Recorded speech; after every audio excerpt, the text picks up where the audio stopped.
Lover, bestie front, ബാക്കി രണ്ടെണ്ണം ഞാൻ ഇവിടെ പറയണില്ല. അങ്ങനത്തെ കാലം. ഒരാൾക്ക് തന്നെ എത്രയാ ആള്. ഇപ്പോഴത്തെ പ്രേമങ്ങളെല്ലാം ഭയങ്കര ആത്മീയമായ പ്രേമങ്ങളാണ്. ഇപ്പം ഏതെങ്കിലും ഒരു ചെക്കനോട് നിങ്ങൾ പറഞ്ഞോക്കെ, എന്താണ് പെണ്ണിനൊക്കെ വേറെ പണിയില്ലേ? അപ്പോൾ ഓൻ തിരിച്ചെന്താ പറയില്ല, ഉസ്താ പറയുന്നതൊന്നല്ല, പിന്നെ ഓളധികം എന്നോട് രാത്രിത്തെ പാറക്കോതാനും സ്ഥലത്തെല്ലാലും പറയലുണ്ട്. പാത്രം മൂത്രം കൊണ്ട് തേച്ച് കഴുകുന്ന കാലാണിപ്പോൾ. പാത്രം മൂത്രം കൊണ്ട് തേച്ച് കഴുകുക. ഇഷ്ക് മഹബത്തിൻ്റെ പേരിൽ പ്രേമം കൂടിയ കാല. എത്ര നൂറ്റാണ്ട് മുമ്പ് മഹാന്മാരെ എഴുതി വെച്ച് അത്തരത്തിൽ ഒരു പാട്ടും കുട്ടികൾ കേൾപ്പിക്കരുത്. ശ്രദ്ധിക്കണം. ദെൻ ويحفظ عن مخالطة الأدباء الذين يزعمون أن ذلك من رقة الطبع.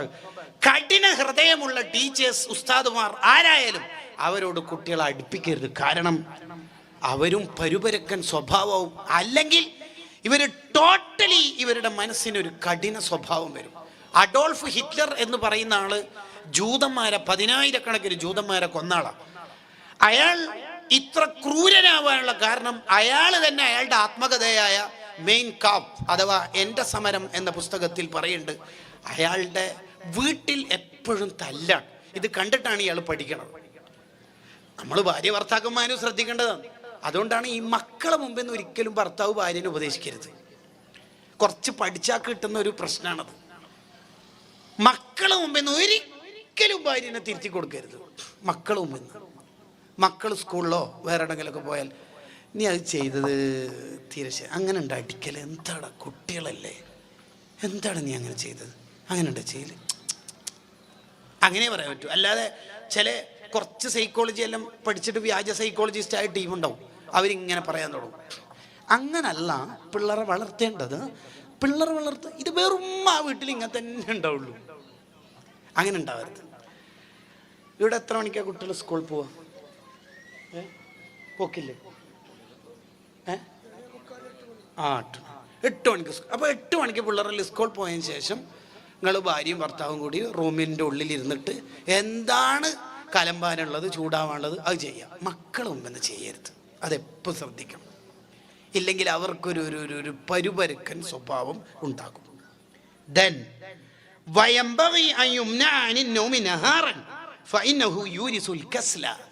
പകൽ ഉറക്കം കുട്ടികളെ പ്രോത്സാഹിപ്പിക്കരുത്.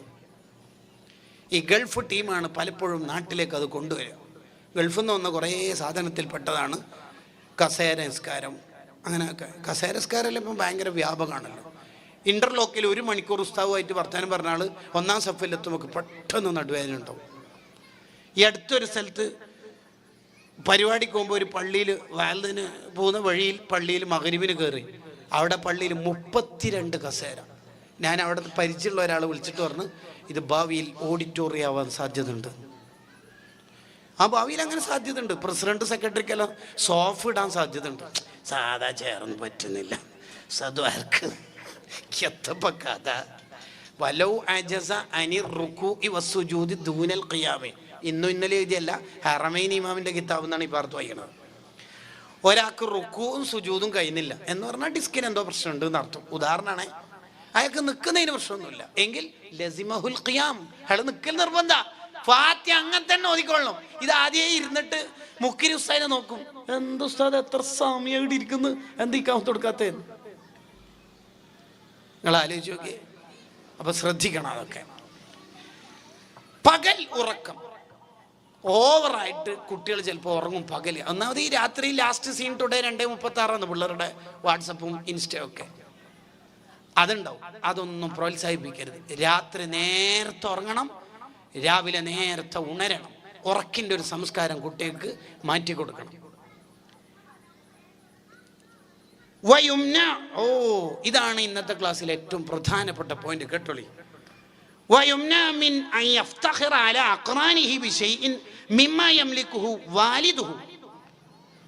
ഉപ്പയും ഉടമപ്പെടുത്തിയ കാര്യങ്ങൾ പറഞ്ഞ് അഭിമാനം പറയുന്ന ഒരു സ്വഭാവം കുട്ടിക്ക് ഉണ്ടാകാൻ പാടില്ല.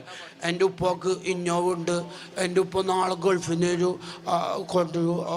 അങ്ങനെ ഉണ്ടല്ലോ, മുട്ട പൊഴിഞ്ഞ പാലിട്ട മാതിരി പറയുന്ന അത് ഉണ്ടാകാൻ പാടില്ല. ചില ഉപ്പമാർ അങ്ങനെ പ്രോത്സാഹിപ്പിക്കുകയും ചെയ്യും. മിഠായിയെല്ലാം കൊടുത്തിട്ട് എന്താ പറയുന്നത്, എല്ലാവർക്കും ഇഷ്ടപ്പെട്ട ടീച്ചർ എന്താ എന്തൊരു കഷ്ടം എന്നാ പറയുന്നത്. അതാ ഞാൻ നേരത്തെ തുടക്കത്തിൽ പറഞ്ഞത്, ഗസാലി ഇമാമ് നമ്മൾ അടിച്ച് ശരിയാക്കുന്നത് എവിടെയാന്ന് വെച്ചാൽ നമ്മളെ പ്ലാറ്റ്ഫോം ശരിയാക്കണം. വലുതാവലുണ്ടല്ലോ, മറ്റുള്ള ആളെ നിസ്സാരപ്പെടുത്തി വലുതാവുന്ന കളി പിള്ളേർക്ക് പറ്റൂല. ശേഷം പറയുന്ന ഔ ബിശൈഇൻ മിൻ മത്വാഇമിഹി വമലാബിസിഹി ഔ ലൗഹിഹി ബൽ യുഅവ്വിദു തവാളുഅ വൽ ഇക്റാമ ലികുല്ലി മൻ ആശറഹു വത്തലത്തുഫ ഫിൽ കലാമി മഅഹു. എന്തൊരു സുന്ദരമായ ആശയാണ് ഇസ്ലാമിൻ്റെത്. ഞാൻ ഇതിൻ്റെ ഡ്രസ്സാണ് വലുതാണ്, ഇനി നാളെ കല്യാണത്തിന് വേറെ എടുക്കും, ഇന്നലെ ഇളയമാര ഇതിന് എല്ലാവരും പച്ച, ഇന്ന് ചുവപ്പ്, നാളെ വെള്ള, ഇങ്ങനെ പിള്ളേരെ തന്നെ പഠിപ്പിച്ച് ഈ പിള്ളേർ എങ്ങനെ നന്നാവില്ല. മോള് പറയാണ് നാളെയാണ് മൂത്തമ്മാൻ്റെ മോളെ കല്യാണം, ഉപ്പ ഡ്രസ്സ് എടുക്കേണ്ടത്. അല്ലാതെ പെരുന്നാൾ മിന്നാന്ന് കഴിഞ്ഞ ഷവ്വാൽ 1-ന്, ഇത് ഷവ്വാൽ 9 അത്ര അല്ലേ ഇതെന്താ? അത് പെരുന്നാൾക്ക് ഇട്ട ഡ്രസ്സ് എല്ലാവരും കണ്ടില്ലുപ്പാന്ന്. ഛേ, എന്നാ അന്ന് ചാക്കിൽ പൊതിഞ്ഞിട്ടല്ലേ ഡ്രസ്സ് കൊണ്ടുപോക്ക്, നീ കാണിച്ചു കൊടുക്കല. എന്തൊരു വിഡ്ഢിത്തായി പറയണത്. അത് നമ്മൾ നിന്നോടുക്കാം. ആര് പഠിച്ച ആൾക്കാരെ നിന്നോടുക്കാം. നിങ്ങൾ ആലോചിച്ച് നോക്കിയേ, അബൂ ഹുറൈറ റളിയല്ലാഹു അൻഹു റുകൂഇൽ നിന്ന് സുജൂദിലേക്ക് പോകുന്ന വഴി എങ്ങനെയെന്നറിയാം? ആകപ്പാടെ ഒരു അരയുടുപ്പ് തുണിയേ ഇല്ലൂ, അതിങ്ങനെ ടൈറ്റിൽ പിടിക്കും. എങ്ങനെ? തുണി പിളർന്നിട്ട് ഔറത്ത് കാണാതിരിക്കാൻ. സ്വർഗത്തിലെ രാജാവിന്റെ കഥയായി പറയണത്. നമ്മളോ ഇന്നലെ മൂത്തന്മാരെ മോളെ കല്യാണത്തിന് എല്ലാവരും പച്ച, ഓക്കെ ഫോട്ടോ എടുക്കും, ഇന്ന് ചുവപ്പ്, നാളെ നീല. കുട്ടികൾക്ക് നമ്മൾ ഇത് പാകപ്പെടും, അത് കൾച്ചറാവുക. അതാണല്ലോ കല്യാണത്തിന് ഇപ്പൊ നടക്കുന്നത്. ഗസയിലെ മക്കളും റഫയിലെ മക്കളും വെസ്റ്റ് ബാങ്കിലെ മക്കളും ഇങ്ങനെ കാലും കയ്യും ഇല്ലാതെ. നിങ്ങൾ അവിടെ ഒന്ന് പോകണ്ട, ഈജിപ്തിലൊന്ന് സിയാറത്തിന് പോയൊക്കെ, ഇറാഖിലൊന്ന് സിയാറത്തിന് പോയൊക്കെ. ഓരോ മഖബറയിലും പോയിട്ട് തിരിച്ചു വരുമ്പോൾ ഒരു റൊട്ടിക്ക് വേണ്ടി കരയുന്ന 200-300 പിള്ളേരെ കാണാം. പോണ്ട, അവിടെ ഒന്നും പോണ്ട, വിജയം ടിക്കറ്റ് ഒന്നും എടുക്കണ്ട. ഉത്തരേന്ത്യയിലൊന്ന് പോക്ക് 1000-10,000 ഇല്ല, കോടിക്കണക്കിന് മനുഷ്യ കുട്ടികളുണ്ട് അവിടെ, പാവങ്ങൾ. ഒരു നേരത്തെ തിന്നാനുള്ള ഭക്ഷണം, കുടിക്കാനുള്ള വെള്ളവും കിടക്കാനുള്ള ഇടവും കിട്ടാതെ കഷ്ടപ്പെടുന്നവർ. 15 ലക്ഷം അറക്ക് കല്യാണത്തിന്. എന്നിട്ട് ചെറിയ എന്തോ കുറവുള്ളതുകൊണ്ട് ചെറുപ്പക്കാർ വന്നിട്ട് അടിച്ച് പൊളിച്ചിട്ട് ഇൻസ്റ്റയിലിട്ടിട്ട് റീൽസ് ഇങ്ങനെ ഇട്ട് വിടുക. എന്താ ഇതിന് പറയാ കുട്ടികളെ? എന്നിട്ട് നമ്മൾ ഹദീസ് സുബീക്ക് ക്ലാസ്, അൽ മുഅ്മിനു ലിൽ മുഅ്മിനി കൽ ബുന്യാൻ. ഒരു മുഅ്മിൻ മറ്റൊരു മുഅ്മിന് ഒരു കെട്ടിടം പോലെയാണ്, മനുഷ്യന്റെ ശരീരം പോലെയാണ്. ഇതസ്തക, ഒരു വിരൽ മുറിവ് വന്നാൽ ശരീരത്തിന് പനി വരും. വെസ്റ്റ് ബാങ്കിലെ മുഅ്മിനും നമ്മളും തമ്മിൽ എന്താ ബന്ധം? ഈ ഹദീസ് റസൂലുള്ള പറഞ്ഞത് ആർക്ക് വേണ്ടിയാണ്? കല്യാണത്തിൽ നടക്കുന്ന ധൂർത്ത് എന്താണ്? നിങ്ങൾ ആലോചിച്ച് നോക്കിയേ. ചോക്ലേറ്റിന്റെ ഗോപുരങ്ങളല്ലേ നമ്മളെ എൻഗേജ്മെന്റിന്റെ പേരിൽ നടത്തുന്നത്? എന്തിന്? ഈ സ്നിക്കേഴ്സും ഗാലക്സിയും ബോണ്ടിയുടെ ഫോട്ടോ വീഡിയോ റീലാക്കണം, ഫാമിലി ഗ്രൂപ്പിൽ ഇടണം, അത്ര തന്നെ ഉദ്ദേശമുള്ളൂ. ചോക്ലേറ്റിന്റെ പർവ്വതങ്ങളല്ലേ നമ്മൾ എൻഗേജ്മെന്റിൽ നടക്കുന്നത്. നമുക്ക് നബി സല്ലല്ലാഹു അലൈഹി വസല്ലം തങ്ങൾക്കിടയിലുള്ള ബന്ധം എന്താ? ഒരാൾക്ക് റസൂലുള്ളാഹിനോട് ഹുബ്ബ് കൂടുമ്പോൾ അയാളിൽ ഉണ്ടാവുന്ന ഏറ്റവും പ്രധാനപ്പെട്ട ഒരു അടയാളം ഇബ്നു റജബുൽ ഹംബലി തങ്ങൾ പറഞ്ഞു, ദുനിയാവിനോടുള്ള ഹുബ്ബ് കുറയും. കാരണം ഫാത്തിമ ബീവി, ഉപ്പ നോക്ക് അടുക്കള പണിയെടുത്തിട്ട് ഒരു ഖാദിമന ഫാത്തിമ മോളുവ 33 സുബ്ഹാനല്ലാഹ് അൽഹംദുലില്ലാഹ് അല്ലാഹു അക്ബർ 34 അത് മതി. ഞാൻ ഈ ഹദീസ് ക്ലാസ് കേട്ടപ്പോൾ ക്ലാസ് എടുത്തുകൊണ്ടിരിക്കുന്ന ഉസ്താദിനോട് ഞാൻ അന്ന് ചോദിച്ചിരുന്നു, ഉസ്താദെ അതെന്താണ് ഫാത്തിമ ബീവിയൊക്കെ ഇങ്ങനെ കഷ്ടപ്പാടുണ്ടായിട്ടും ദുനിയാവ് തീരെ തങ്ങളെ കൊടുക്കാത്തത്? അതിന് ഉസ്താദ് പറഞ്ഞ മറുപടി എന്താണെന്ന് വെച്ചാൽ, മോനെ, ഫാത്തിമ ബീവി സ്വർഗത്തിലെ ലീഡറാണ്, പെണ്ണുങ്ങളുടെ സയ്യിദത്തു നിസാഇ അഹ്ലിൽ ജന്ന.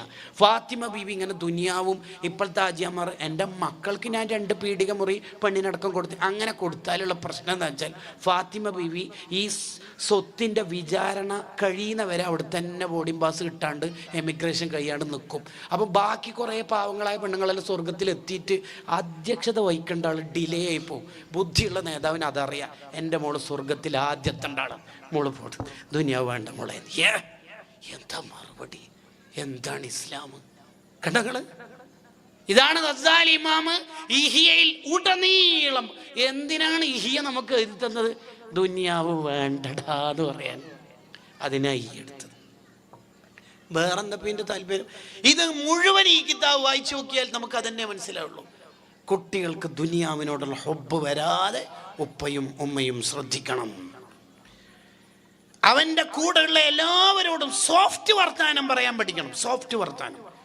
ആഠ്യത്തിന്റെ വർത്താനം ഉണ്ടാവരുത്. അതുകൊണ്ടല്ല നിങ്ങൾ കണ്ടിട്ടില്ലേ, ചില നല്ല ആജിക്കന്മാരൊക്കെ തന്നെയായിരിക്കും, അവർ സ്ഥാപനത്തെ സഹായിക്കും, അവരതിനനുസരിച്ചിട്ട് ഉസ്താദുമാരെയും ഹൈറായ കാര്യത്തെയും ചാരിറ്റിയും ഒക്കെ നല്ലോണം നടത്തും, സഹായിക്കും. ശരി, നല്ല പ്രമാണിമാരായ നല്ല മനുഷ്യന്മാർ.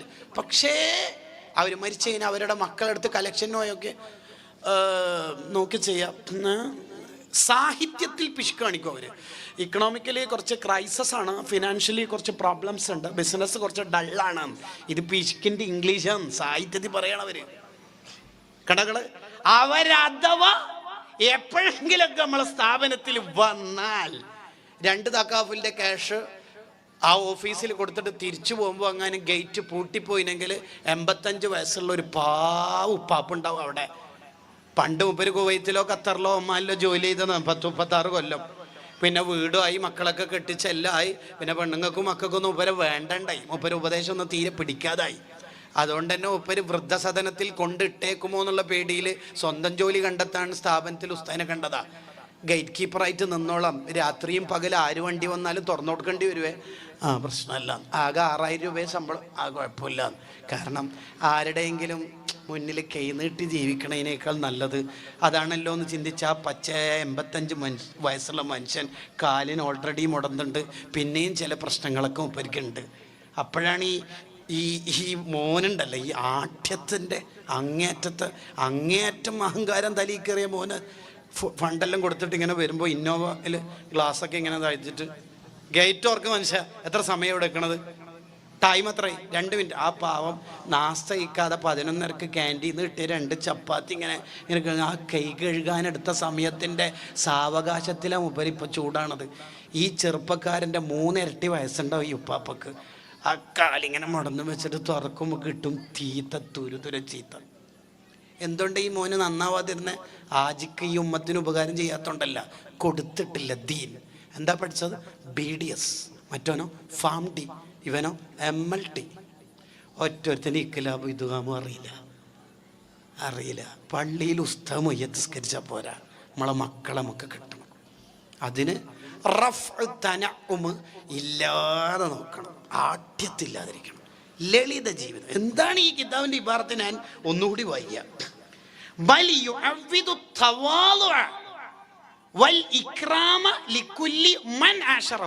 അവൻ്റെ ഒന്നിച്ചാരൊക്കെ ക്ലാസ്മേറ്റ്സ് ഉണ്ടോ അവരോടൊക്കെ താഴ്മുള്ള സ്വഭാവമായിരിക്കും.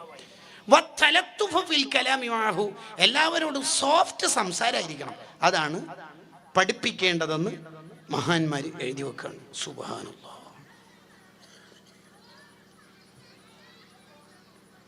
അടുത്തത്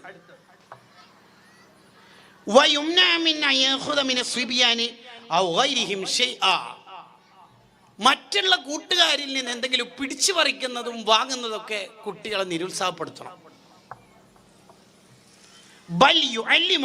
നോക്കിക്കേ, ഇങ്ങനെ നോക്കണം. എന്നിട്ട് മക്കളെ പഠിപ്പിച്ചു കൊടുക്കണം. എന്താ പഠിപ്പിക്കേണ്ടത്? മോനെ, അഭിമാനം എന്ന് പറഞ്ഞാൽ കൊടുക്കലിലാണ്, വാങ്ങലല്ല. നീ എല്ലാ ദിവസവും ഓരോരാൾ എനിക്കോ കട്ടർ തന്നിന്, ഇവൻ പെൻസിൽ തന്നിന്, മറ്റോന് ഇറേസർ തന്നിന്, നീ അപ്പം കൊടുത്ത. അഭിമാനം എന്ന് പറഞ്ഞാൽ മോന് ഉഷാറല്ല. എപ്പോഴാ മോന് ബാക്കിയുള്ളക്ക് കൊടുക്കല്ലേ വേണ്ടത്, വാങ്ങിയിട്ട് വരിക വേണ്ടത്. ഈ വാങ്ങലെന്ന് പറഞ്ഞ ഹിസ്സത്ത് ഒരു നിസ്സാരമായ കാര്യമാണ്. അയ്യയ്യേ, അത് വേണ്ട മോനെ. മോനെപ്പോഴും കൊടുക്കുന്ന ആളാവണം. ഷെയർ ചെയ്യാൻ കുട്ടികളെ പഠിപ്പിക്കണം. 2 ചിക്കൻ്റെ പീസില്ലേ പ്ലേറ്റിൽ, ഇത്താത്ത ഭക്ഷണം കഴിച്ചിട്ടില്ല, ഒന്നാടെ വെക്കണേ, അത് പറയണം. ഫ്രിഡ്ജിൽ എത്ര ചിക്കൻ ഉണ്ടെങ്കിലും ഇപ്പം ഫ്രൈ ആക്കണ്ട. ഉമ്മമാര് ലിബറലാവരുത്. ഇപ്പം അത് പഠിപ്പിച്ചിട്ടില്ലെങ്കിൽ പിന്നെ എപ്പോൾ കുട്ടി പഠിക്കുക? അതുകൊണ്ടാണ് ആക്സിഡൻ്റ് ആയത്, ഫോട്ടോ എടുത്ത് പോകുന്ന പിള്ളേരെ കാണുന്നത്. കാരണം എനിക്കത് അറിയില്ല, മനുഷ്യത്വമില്ല. ഇപ്പം ചില കുട്ടികളിൽ നന്മ ഉണ്ടെങ്കിൽ പോലും, ഒരു ഉദാഹരണം പറഞ്ഞാൽ, ഒരു അന്ധനായ മനുഷ്യൻ്റെ കൈ 40 സ്റ്റെപ്പ് പിടിച്ചിട്ട് നടന്ന അയാളെ ദോഷം പൊറുക്കുന്ന ഹദീസിലുണ്ട്.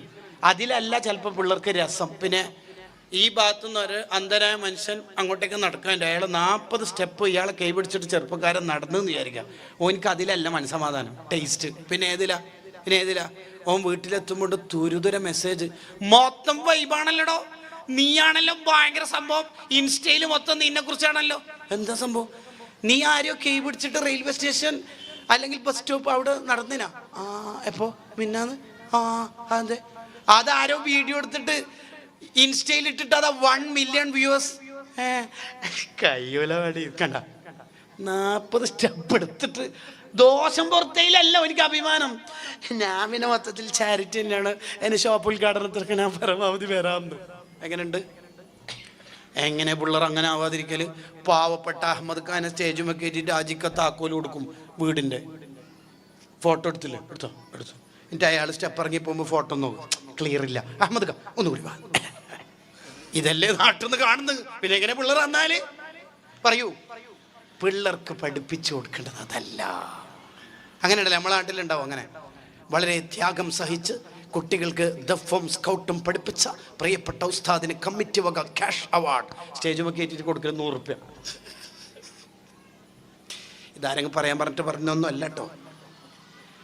ഇനി അടുത്തത്, കുട്ടികൾ നന്നാവാനും മഹാന്മാര് പറയാണ് വേറൊരാളുടെ മജിലിസിൽ, വേറൊരാളുള്ള മജിലിസിൽ, വേറൊരാളുടെ മജിലിസിൽ കുട്ടികൾ കാർക്കിച്ച് അങ്ങനെ ഉണ്ടാവും. ചില കുട്ടികൾക്ക് ഈ ലജ്ജ വളരെ കുറവായിരിക്കും. ലജ്ജ കുറവായിരിക്കും. അത് നിരുത്സാഹപ്പെടുന്നതാണ്. അത് പഠിപ്പിച്ചു കൊടുക്കണം കുട്ടികൾക്ക്.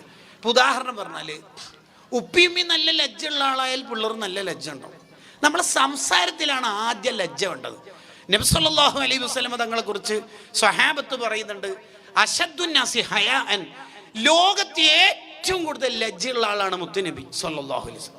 ലജ്ജ എന്ന് പറഞ്ഞാൽ 3/4 ഇടരുത്, ട്രൗസർ ഇട്ടിട്ട് നടക്കരുത് എന്നുള്ളതൊന്നും മാത്രമല്ല കേട്ടോ.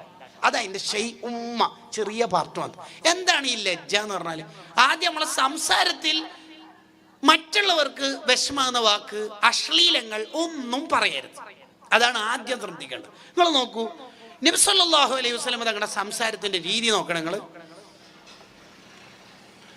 ഒന്ന്, നിങ്ങൾ ഉറക്കത്തുനിന്ന് ഉണർന്നാൽ നേരെ കൈ വെള്ളത്തിൽ മുക്കരുത്. 2 കൊല്ലത്തിൽ കുറവുള്ള വെള്ളത്തിൽ മുക്കാൻ പാടില്ല, അല്ലേ? അങ്ങനെ ഒരു നിയമമുണ്ട് നമുക്ക്. ഇദസ്തൈഖദ അഹദുകും മിനൻ നൗം, നിങ്ങൾ ഉറക്കത്തുനിന്ന് ഉണർന്നാൽ ഫലാ യഗ്മിസ് യദഹു, കൈ മുക്കരുത്. എവിടെ? വെള്ളത്തിൽ.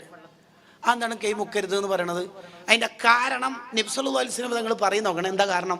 സത്യത്തിൽ അതിൻ്റെ കാരണം എന്താ വെച്ചാൽ നമ്മളെ കൈ ചിലപ്പോൾ ഔറത്തിൻ്റെ ഭാഗത്ത് പോയിട്ടുണ്ടാവും, അവിടെ ചൊറിഞ്ഞിട്ടുണ്ടാവും, മൂത്രത്തിൻ്റെ ഒരു അംശം കയ്യിലായി, അല്ലെങ്കിൽ വിയർപ്പായി, അതായത് മൂത്രവും വിയർപ്പും കൂടിയായി നജസായി. 2 കൊല്ലത്തിൽ കുറവുള്ള വെള്ളത്തിൽ മുലാഖാത്ത് അവലോടുകൂടി അത് നജസാവും. അതാണ് അതിൻ്റെ കാരണം. അതാണ് സംഭവം. ഔറത്തിൻ്റെ ഭാഗത്തൊക്കെ കൈ ചൊറിയാനും മറ്റൊക്കെ പോയിട്ടുണ്ടാവും. പക്ഷെ റസൂലുള്ളാഹിന്റെ ആ മാന്യമായ വാക്ക് നോക്കണം. നിങ്ങൾ ഉറക്കത്തുണർന്നാൽ കൈമുക്കരുത് വെള്ളത്തിൽ. ഉടനെ തങ്ങൾ അതിന്റെ കാരണം പറയണത് ഫഅൈന യദഹു യദ്രി ബാത്തത്ത്, കൈ രാത്രി എടെല്ലാം പോയിനെന്ന് അറിയില്ലല്ലോ, അത്രേ പറയുള്ളൂ തങ്ങൾ. അതാണ് ഈമാൻ എന്ന് പറഞ്ഞാൽ ലജ്ജയാണ്. അൽ ഹയാഉ ശുഅബത്തു മിനൽ ഈമാൻ. ഈ സെക്സ് ഓവറായിട്ട് പറയുന്ന ആളുടെ ഫോർ ഫാദേഴ്സിലോ തലമുറയിലോ ആരെങ്കിലും വ്യഭിചരിക്കുന്ന ആളുണ്ടാവുന്ന അള്ളാഹു കാത്ത് രക്ഷിക്കട്ടെ. എൻ്റെ മനസ്സിലൊന്നുമില്ല, ഞാനെല്ലാം തുറന്നു പറയുമെന്ന്. മനസ്സിൽ മാത്രമല്ല തലയിലും ഇല്ല എന്നാണ് അതിൻ്റെ അർത്ഥം. മനസ്സിൽ മാത്രമല്ല, പറയരുത് അങ്ങനെ. കാരണം നബി സല്ലല്ലാഹു അലൈഹി വസല്ലം തങ്ങളുടെ സ്റ്റൈൽ എന്ന് പറഞ്ഞാൽ അങ്ങനത്തെ ഒന്നും പറയൂല. തങ്ങൾ അങ്ങനെയൊന്നും സംസാരിക്കൂല. ആയിഷ ബീവി പറഞ്ഞില്ലേ, ഞാനും തങ്ങളും ഔറത്ത് പരസ്പരം കണ്ടിട്ടില്ല. ഇബ്നു ഹജർ അതിനെ അഷ്റഫുൽ വസായിൽ വിശദീകരിച്ച് എന്തൊരു ലജ്ജയാണ് ഈ പറയണത് നോക്കൂ. എന്തൊരു ലജ്ജയാണ് അവിടെ നിന്ന്. എങ്ങനെ ലജ്ജയില്ലാതിരിക്കല്? അള്ളാഹു അല്ലേ തങ്ങളെല്ലാം പഠിപ്പിച്ചത്. എന്റെ എല്ലാം തന്നത് അള്ളയല്ലേ. അള്ള എങ്ങനെയാ പറയല് ഖുർആനിൽ? ഉളു മുറിയുന്ന കാര്യം, പെണ്ണുങ്ങളെ തൊട്ടാൽ ഉളു മുറിയും. അതിന് മുമ്പ് എന്താ ഖുർആനിൽ പറയണത്? നിങ്ങൾ ടോയ്ലറ്റിൽ പോയിട്ട് വന്നാൽ ഉളു മുറിയും എന്നാ പറയണത്. നിങ്ങൾ ടോയ്ലറ്റിൽ പോയിട്ട് വന്നാൽ ഉളു മുറിയും. ടോയ്ലറ്റിൽ പോയാൽ ഉളു മുറിയും. നമ്മൾ നേരത്തെ മൂത്രയിക്കാനോ അല്ലെങ്കിൽ വേറെ എന്തിനോ പോയപ്പോൾ ആ ജനലിന്റെ സൈഡിൽ ഫോണോ അല്ലെങ്കിൽ ബ്രഷോ വെച്ചിന്, ഉദാഹരണം, അത് എടുക്കാൻ വേണ്ടിയിട്ട് രണ്ടാമത് അത് മറന്നുകൊണ്ട് എടുക്കാൻ വേണ്ടി പോയി. അപ്പോൾ ടോയ്ലറ്റിൽ പോയാൽ ഒന്നും അറിയും ഇല്ല. പിന്നെ എന്താ ടോയ്ലറ്റിൽ സാധാരണ പോക്ക് കാഷ്ടിക്കാനും മുദ്രയ്ക്കാനും ഒക്കെയാണ്. അതാണ് ഖുർആൻ പറയുന്നത്. ടോയ്ലറ്റിൽ പോയിട്ട് വന്നാൽ ഒന്നും പറയൂ. അങ്ങനെ ഖുർആൻ പറയൂ, അത്രേ പറയുള്ളൂ. ഇത് നിങ്ങളെ റൊമാൻറ്റിക് പറയുന്ന ഇംഗ്ലീഷ് സാഹിത്യത്തിന്റെ പുസ്തകമല്ല, ഉംറുൽ ഖൈസിന്റെ കവിത അല്ല ഇത് ഖുർആനാണ്. ഖുർആൻ അങ്ങനെ പറയുള്ളൂ. അതുകൊണ്ടാണ് ഖുർആനും ഹദീസും ഉൾക്കൊണ്ട ഫിഖിഹിന്റെ ഗ്രന്ഥത്തിൽ ടോയ്ലറ്റിൽ പോകുമ്പോഴുള്ള മര്യാദ എങ്ങനെയാ ഹെഡിങ് ഇടല്? ആദാബുൽ ഖലാ അങ്ങനെ പറയല്. എന്താ ഖല എന്ന് പറഞ്ഞാൽ? ഒഴിഞ്ഞ സ്ഥലം. എന്താ മൂത്രയിക്കുമ്പോൾ, ടോയ്ലറ്റിൽ കാഷ്ടിക്കുമ്പോൾ പാലിക്കേണ്ട മര്യാദ എന്ന് പറയാൻ അറിയാറ്റ? ഒന്നും പറയൂല. ആദാബുൽ ഖലാ, ഒഴിഞ്ഞ സ്ഥലത്ത് പോകുമ്പോൾ ഉള്ള മര്യാദ, അങ്ങനെ പറയുള്ളൂ. അതാണ് അതിൻ്റെ ഒരു മാന്യത. ഈ ക്ലാസ് എടുക്കുന്ന ആളെങ്ങനെയാ? ഇക്കാഹിന്റെ അധ്യായം എടുക്കുമ്പോൾ പച്ചയായിട്ട് എന്തെങ്കിലുമൊക്കെ പറയാം? No no no no no. നമ്മുടെ നാവ് എപ്പോഴും മാന്യമായ നാവായിരിക്കും. ഇമാം ഗസാലി റളിയല്ലാഹു അൻഹു പറയുന്നുണ്ട്, കുട്ടികളെ ലജ്ജ നന്നായിട്ട് പഠിപ്പിക്കണം, ചെറുപ്പത്തിൽ തന്നെ പഠിപ്പിക്കണം. അപ്പൊ 2ാം ക്ലാസ്സിൽ പഠിക്കുന്ന കുട്ടി ഒന്നും ഉടുക്കാതെ കുളിച്ചിട്ടാ വരുന്നത്, ഒന്നും ഉടുത്തിട്ടില്ല ഓന്. അങ്ങനെ ചില കുട്ടികളുണ്ടല്ലോ, അങ്ങനെ കുളിച്ചിട്ട് നേരെ ബാത്റൂമിൽ നിന്ന് കിച്ചൺ വഴി സെൻട്രൽ ഹാള്, ഡൈനിങ് ഹാള്, അങ്ങനെ 4 യൂണിറ്റുകളിൽ നിന്ന് ശേഖരണങ്ങൾ ഏറ്റുവാങ്ങിയിട്ട് വാഹനജാഥ പിന്നെ ബെഡ്റൂമിലേക്ക് എത്തും. ഓനെ വിളിക്കുക, ഡാ കൊണ്ടുവാ. എന്താണ് നാണം പോണില്ല, ചിന്തടി നീക്കോലോ, അനിയനല്ല എൻ്റെ കണ്ടിക്ക ഒന്നുണ്ട്. അങ്ങനെ കുട്ടിക്ക് ലജ്ജ പഠിപ്പിക്കണം. തോർത്തെടുത്തിട്ടല്ലേ ബാത്റൂമൊക്കെ ഉണ്ടത്. അതിന് ഉപ്പനെ തോർത്തെടുക്കാണ്ട കുളിക്കുന്നതെന്ന് മോനിക്കറിയാം. കാരണം ബാത്റൂമിന്റെ ഡോറിന്റെ മേലെ ഉപ്പാന്റെ ലുങ്കിയും തോർത്തും കാണുന്നുണ്ട്. അപ്പൊ ഉപ്പ മനസ്സിലാവില്ല, കുരങ്ങനെ അതിൻ്റെ ഉള്ളിൽ നിന്ന് എന്താ ചെയ്തത്. ഉറപ്പല്ലേ? ഔറത്ത് മറച്ചിട്ട് കുളിക്കണം. അത് ഇബാദത്തിന് ഹലാവത്ത് ഉണ്ടാകാനുള്ള ഒരു വഴിയും കൂടിയാണ്. ഇപ്പോൾ അതിലേക്ക് പോകുന്നില്ല. കുട്ടികളെ പഠിപ്പിക്കണം. ഇപ്പൊ 10ാം ക്ലാസ്സിൽ പണ്ട് പഠിപ്പിച്ച കെമിസ്ട്രിയുടെ സാർ അല്ലെങ്കിൽ ഉസ്താദ് ഒരു 4-5 കൊല്ലം കഴിഞ്ഞിട്ട്, അല്ലെങ്കിൽ കല്യാണത്തിന്റെ അന്ന്, ഫാത്തിമ ഹിബാന്റെ കല്യാണത്തിന്റെ അന്ന് സാറോ ഉസ്താദോ ആരോ വന്നു. അപ്പൊ ഉപ്പ വാ, ഇപ്പൊ ഉസ്താദിനെ കാണൽ ഹറാമല്ലേ? ഈ സാറിന് കാണൽ ഹറാമല്ലേ? ഈ കുട്ടീന്റെ ലജ്ജ ആരാ ഇല്ലാതാക്കണത്? ഉപ്പല്ലേ? ഉമ്മയെ അങ്ങനെ ചെയ്യേണ്ടത്? അങ്ങനെ ചെയ്യാൻ പാടില്ല. ചില ഉപ്പമാരങ്ങനെ ചെയ്യും. പാത്തി വാമോളി ഇന്നെ പഠിപ്പിച്ച് വേറെ ഒരു നാണം കൂടി ആരമ്പൽ നിൽക്കൂലെന്ന്. ലജ്ജനെ നിരുത്സാഹപ്പെടുത്തല്ല വേണ്ടത്, ലജ്ജ പഠിപ്പിക്കണം കുട്ടികൾ. കുട്ടികൾക്ക് ഒന്നാമത് ഈ കുട്ടികൾ പഠിക്കാത്തതിൻ്റെ ഒരു പ്രശ്നം എന്താണെന്ന് വെച്ചാൽ, ലജ്ജ പോകുന്നതിൻ്റെ ഒരു പ്രശ്നം, ഉമ്മാനെ കണ്ടു പഠിച്ചിട്ടാണ് കുട്ടികൾ ഹയാവും എല്ലാം പഠിക്കല്. അല്ലാമ ബാഖ്റമ റളിയല്ലാഹു അൻഹു പറയുന്നുണ്ട്, ഞാൻ ചെറുപ്പത്തിൽ തന്നെ യാസീന് കാണാതെ ഓതാൻ പഠിച്ചത് ഉമ്മ ഓതുന്ന കേട്ടിട്ടാണ്. ഇപ്പൊ ഇവിടുത്തെ ഉമ്മമാര്, ഓരോ ഉമ്മമാരോട് നിങ്ങൾ ചോദിച്ചു നോക്കിയേ, അവര് ബില്ലിന് ഫീസത്ത് മാല ഞാൻ തുടങ്ങിയിടുന്നേ എന്ന നഫീസത്ത് മാലയും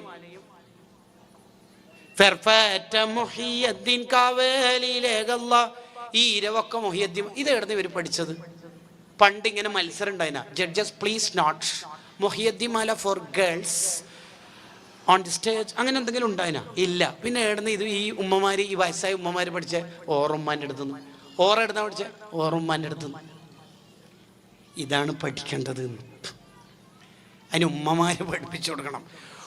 ഉമ്മ ഗ്യാസ് കൊണ്ടുവരുന്ന, ഗ്യാസ് സിലിണ്ടർ കൊണ്ടുവരുന്ന പണിക്കാരന്റെ മുമ്പിൽ നേരെ മുഖം തുറന്ന് നിൽക്കുന്നുണ്ട്.